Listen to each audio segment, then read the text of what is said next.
Hi hello ಎಲ್ಲ ರಾಜ್ಯ ಸರ್ಕಾರಿ ನೌಕರರಿಗೆ ನಮಸ್ಕಾರ. ಸ್ನೇಹಿತರೆ, ಇವತ್ತಿನ ಒಂದು ವಿಡಿಯೋದಲ್ಲಿ ಸರ್ಕಾರಿ ನೌಕರರಿಗೆ ಇಂಪಾರ್ಟೆಂಟ್ ಆಗಿರುವಂಥ ಅಪ್ಡೇಟ್ ಬರ್ತಾ ಇರುವಂಥದ್ದು, ನಗದು ರಹಿತ ಚಿಕಿತ್ಸೆಗೆ ಸಂಬಂಧಿಸಿದಂತೆ ಮಹತ್ವದ ಒಂದು ಆದೇಶವನ್ನು ಸರ್ಕಾರದ ಕಡೆಯಿಂದ ಇವತ್ತು ಮಾಡಲಾಗಿದೆ.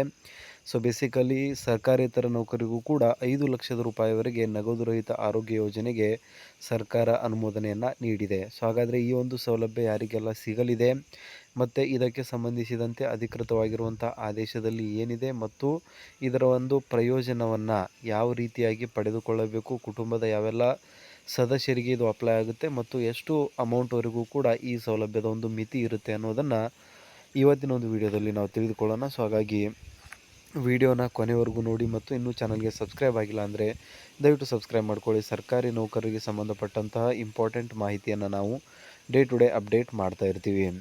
ಸೊ ಇಲ್ಲಿ ನೋಡ್ತಾ ಇರುವಂಥದ್ದು, ಸರ್ಕಾರದ ವಿವಿಧ ಇಲಾಖೆಗಳಲ್ಲಿ ಗುತ್ತಿಗೆ, ಹೊರಗುತ್ತಿಗೆ ಹಾಗೂ ಗೌರವಧನ ಆಧಾರದ ಮೇಲೆ ಕಾರ್ಯನಿರ್ವಹಿಸುತ್ತಿರುವ 3 ಲಕ್ಷಕ್ಕೂ ಅಧಿಕ ಸಿಬ್ಬಂದಿ ಹಾಗೂ ಅವಲಂಬಿತರಿಗೆ 5 ಲಕ್ಷ ರೂಪಾಯಿವರೆಗೆ ನಗದು ರಹಿತ ಆರೋಗ್ಯ ಯೋಜನೆ ಅನುಮೋದನೆ ನೀಡಿ ಆದೇಶ ಹೊರಡಿಸಲಾಗಿದೆ. ಈ ಮೂಲಕ ಸರ್ಕಾರೇತರ ನೌಕರರಿಗೂ ಸರ್ಕಾರ ಸಿಹಿ ಸುದ್ದಿ ನೀಡಿದೆ.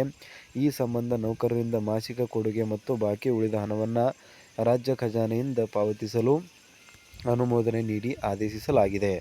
ಅಂದರೆ ಇವಾಗ ಸರ್ಕಾರಿ ನೌಕರರಿಗಂತೂ ಈ ಒಂದು ವ್ಯವಸ್ಥೆಯನ್ನು ನೀಡಲಾಗ್ತಾ ಇತ್ತು. ಬಟ್ ಇವಾಗ ಒಂದು ಕಾಂಟ್ರಾಕ್ಟ್ ಬೇಸಿಸ್ ಮೇಲೆ ಹೈಯರ್ ಆಗಿರುವಂಥವರು, ಗೌರವಧನ ಆಧಾರದ ಮೇಲೆ ಸರ್ಕಾರಿ ಕೆಲಸವನ್ನು ಮಾಡ್ತಾ ಇರುವಂತಹ ಅರೆ ಸರ್ಕಾರಿ ನೌಕರ ಅಂತ ಹೇಳ್ಬೋದು, ಅವರಿಗೂ ಕೂಡ ಈ ಒಂದು ಸೌಲಭ್ಯವನ್ನು ಎಕ್ಸ್ಟೆಂಡ್ ಮಾಡಿ ಸರ್ಕಾರ ಆದೇಶವನ್ನು ಹೊರಡಿಸಿದೆ.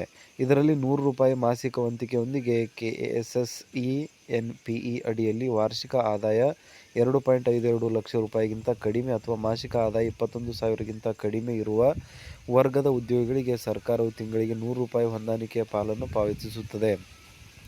ಅದರಂತೆ ಅಂತಹ ಉದ್ಯೋಗಿಗಳಿಗೆ ಸರ್ಕಾರ ಕೊಡುಗೆ ಪ್ರತಿ ಕುಟುಂಬಕ್ಕೆ ಸರಾಸರಿ ವಾರ್ಷಿಕ ವೆಚ್ಚದ 50% ಆಗಿರುತ್ತದೆ ಅಂತ ಹೇಳಲಾಗ್ತಾ ಇದೆ. ಸೊ ಸರ್ಕಾರೇತರ ನೌಕರಿಗೂ ಕೂಡ 5 ಲಕ್ಷ ರೂಪಾಯಿವರೆಗೆ ನಗದು ರಹಿತ ಆರೋಗ್ಯ ಯೋಜನೆಗೆ ಸರ್ಕಾರ ಅನುಮೋದನೆ.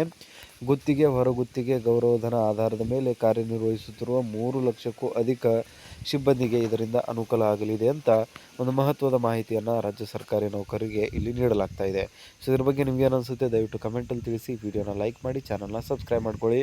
ಮತ್ತು ನಿಮಗೆ ಇದಕ್ಕೆ ಸಂಬಂಧಪಟ್ಟಂತೆ ಯಾವುದೇ ರೀತಿಯಾದಂಥ ಪ್ರಶ್ನೆ ಇದ್ದರೂ ಕೂಡ ಕಮೆಂಟಲ್ಲಿ ತಿಳಿಸಿ ಅಂತ ಹೇಳ್ತಾ ಇವತ್ತಿನ ವಿಡಿಯೋನ ಇಲ್ಲಿಗೆ ನಿಲ್ಲಿಸೋಣ.